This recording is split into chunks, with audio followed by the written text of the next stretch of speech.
I know that a lot of us have been told that the point of marriage is to find love. It's to find the one.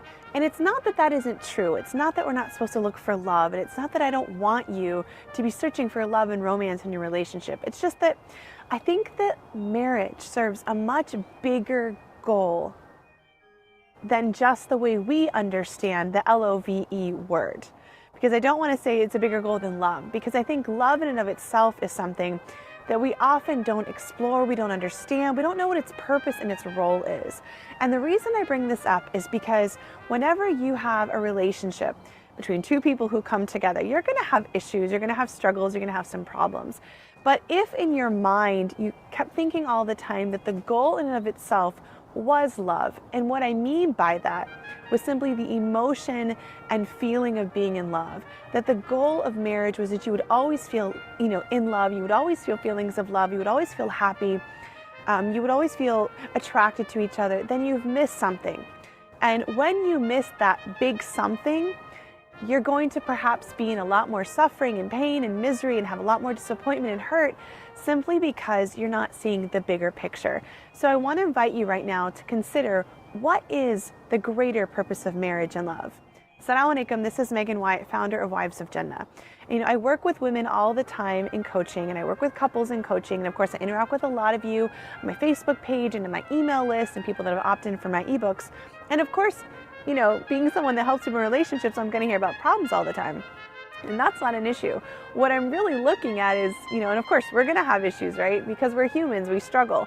But the thing that keeps popping up for me is just this idea that, I guess it's just sort of the surprise.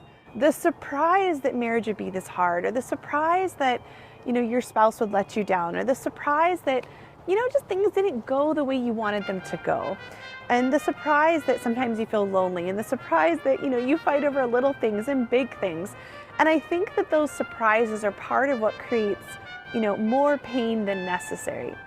If you started to think of your relationship as a means of spiritual growth and a means of spiritual development, and you started looking at your spouse as a person who was equally struggling as much as you are to figure out the meaning of this life. And I don't mean intellectually, I mean really spiritually, in their heart. If you could understand that your spouse is struggling too, your spouse is struggling with their iman, they're struggling to know their place with Allah, they're struggling to get to Jenna, and you're struggling, and you're both fumbling, but somewhere in that fumbling, you're supposed to come together, and that love is supposed to be what you bring to support each other and to make a safe space for each other to fumble and to fail and to fall down, but to get back up again. To grab hands, to hug each other, to forgive each other, and to make space for each other, just to explore your dreams and to explore your wishes and the things that you want in your life. Love is all about creating this connection and safe space. And when you have that, you also will have the other important things like attraction and sexual intimacy and fun and playfulness. But if your narrative has been that love should always be happy, should always feel good, there should always be harmony in any way, then of course you can imagine that there's going to be a lot more pain that you're experiencing. So I want to invite you today just to reconsider the narrative you've been telling yourself about your marriage, and the narrative you've been, listening to in your mind or following, or the, information you've taken in, whether from TV, movies, people, culture, whatever it is. And ask yourself, do I have a narrative that supports the idea that marriage is a spiritual journey? It's a place of growth. It's a place of challenge and laughter and fun and happiness. But do I allow myself and my spouse the space to look at our relationship as a place where Allah subhanahu wa ta'ala is going to, test us and ask us to grow and know each other better and to know ourselves better?